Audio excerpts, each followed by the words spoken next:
Shalom, saudara-saudara sekalian yang saya kasih dalam Yesus Kristus. Puji Tuhan, saya ingin men-sharingkan firman Tuhan, yaitu tentang saya bersama Kristus, saya mampu. Ya, itu seperti juga di dalam Filipi 4 ayat 13 berkata seperti ini. Filipi 4 ayat 13, segala perkara dapat kutanggung di dalam Dia yang memberikan kekuatan kepadaku. Ini kata-kata dari Rasul Paulus. Rasul Paulus kita tahu ya, semangat hidupnya dalam melayani Tuhan itu luar biasa. Luar biasa ya, tidak diragukan lagi. Walaupun dalam kenyataannya, pada kenyataannya banyak ujian, banyak cobaan dalam pelayanannya, juga tantangan, ya, juga rintangan, terus apa lagi, penderitaan dan sebagainya. Tapi akhirnya dia bisa berkata, segala perkara dapat kutanggung di dalam Dia. Di dalam siapa? Itulah di dalam Yesus Kristus. Saudara, saya diberkati dengan ayat-ayat ini ya. Teladan Paulus itu juga untuk hari ini ya, untuk kehidupan kita semuanya. Tapi Paulus luar biasa. Paulus katakan di dalam 2 Korintus 2 ayat 14, tetapi syukur kepada Allah yang dalam Kristus selalu membawa kami di jalan kemenangan. Paulus menyadari di dalam Kristus ada jalan kemenangan.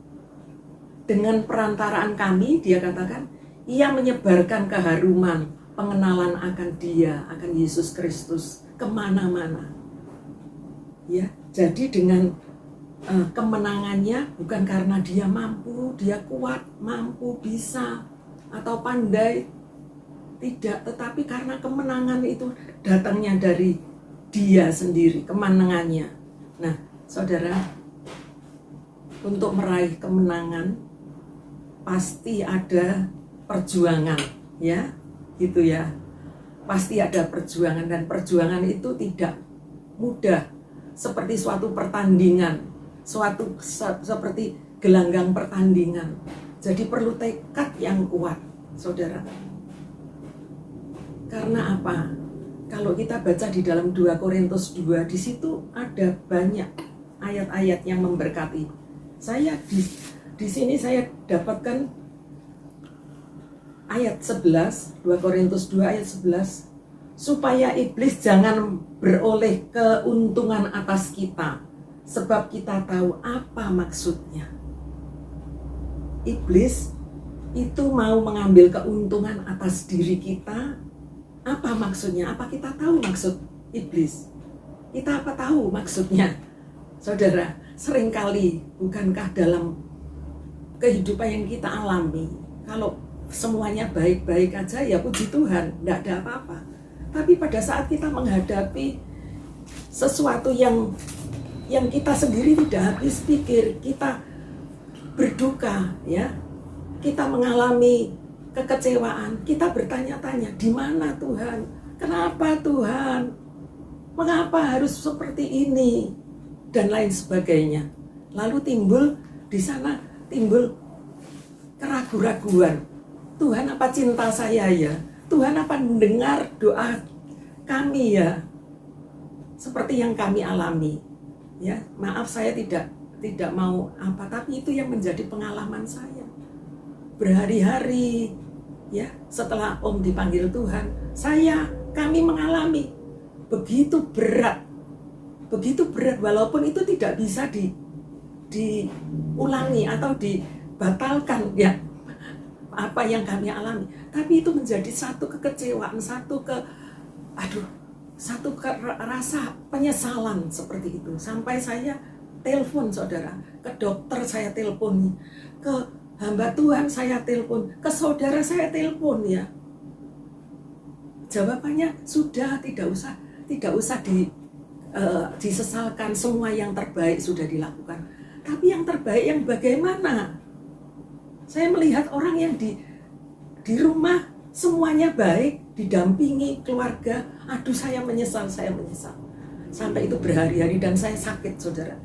Saya sakit suatu malam, saya tidak bisa bernafas. Saya katakan, apa harus seperti ini? Oh Tuhan tolong Tuhan, aku minta tolong, tidak ada kepada yang lain. Tapi saya tahu ada firman Tuhan mengatakan ini, supaya iblis jangan beroleh keuntungan atas kamu. Iblis untung atas semua yang saya alami, dia senang. Ya, sebab kita tahu apa maksudnya. Maksud iblis supaya saya goyah, supaya saya lemah, supaya saya tidak berdoa, supaya saya tidak melayani, mungkin seperti itu ya saudara. Tapi itulah siasat iblis. Saya katakan, Tuhan, Engkaulah penolongku, Engkaulah juru selamatku, Engkaulah harapanku. Saya tahu ada jalan keluarnya. Apa jalan keluarnya? Saya teringat Tuhan Yesus juga dicobai kan. Ayo, kalau ini benar, engkau anak Allah, jadikan batu ini jadi roti, dan lain sebagainya. Tuhan tidak langsung menjawab iblis dengan perbuatan yang seperti itu, tapi dia mengatakan dengan firman-Nya, dengan firman. Saya pikir iya. Firman itu yang bisa mengalahkan iblis. Firman itu yang bisa mengalahkan kekhawatiran. Tuhan, berapa banyak firman yang aku sampaikan, berapa banyak yang sudah saya dengar. Tuhan, aku minta tolong Tuhan. Aku minta tolong, aku tidak mampu. Saya berkata seperti itu. Tidak bisa ngomong saudara, saya tidak bisa ngomong. Saya masuk di dalam gereja, saya berdoa. Saya berdoa. Dan itu pun tidak bisa berdoa. Tapi saya teringat firman Tuhan. Saat Yesus juga berkata kepada murid-muridnya, ayo supaya kau tidak masuk dalam pencobaan, berdoalah 1 jam saja, supaya iblis tidak berkuasa atasmu. Berdoalah 1 jam. Tapi murid-murid bagaimana?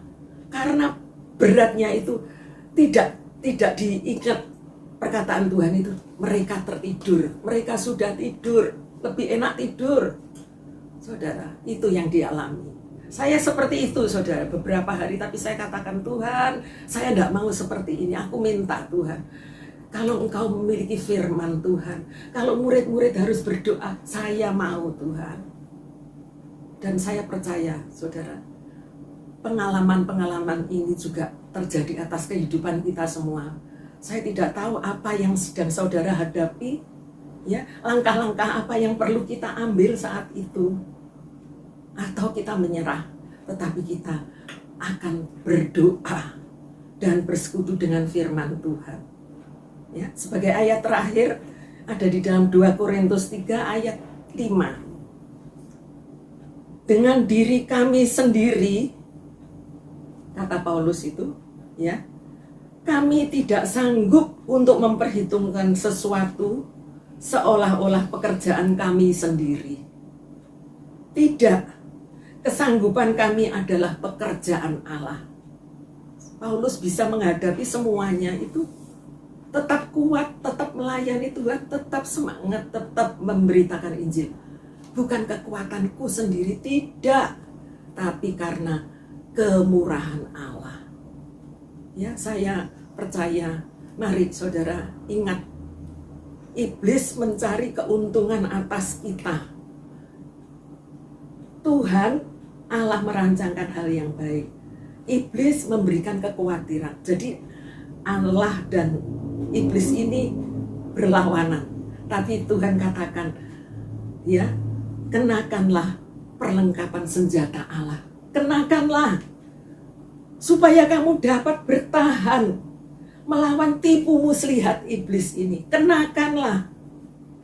Di dalam Efesus 6 ayat 10 sampai seterusnya dikatakan itu. Di sana ada ketopong, perisai, ada pedang roh dan lain sebagainya. Itu hal yang rohani, saudara. Karena perlawanan kita bukan melawan manusia ini. Apa yang kita hadapi di dunia ini Entah itu kepada siapa saudara melihat, oh perjuangan berat malah menghadapi keluarga ini. Jangan melihat manusianya, tapi kita tahu kita melawan penguasa di udara dan kita perlu perlengkapan senjata Allah. Kita mampu karena Tuhan mengasihi. Ya, puji Tuhan. Kita akan mengakhiri dengan menyanyikan nanti lagu Segala Perkara Dapat Kutanggung di dalam Dia yang memberikan kekuatan. Amin. Tuhan berkati kita semuanya. Amin.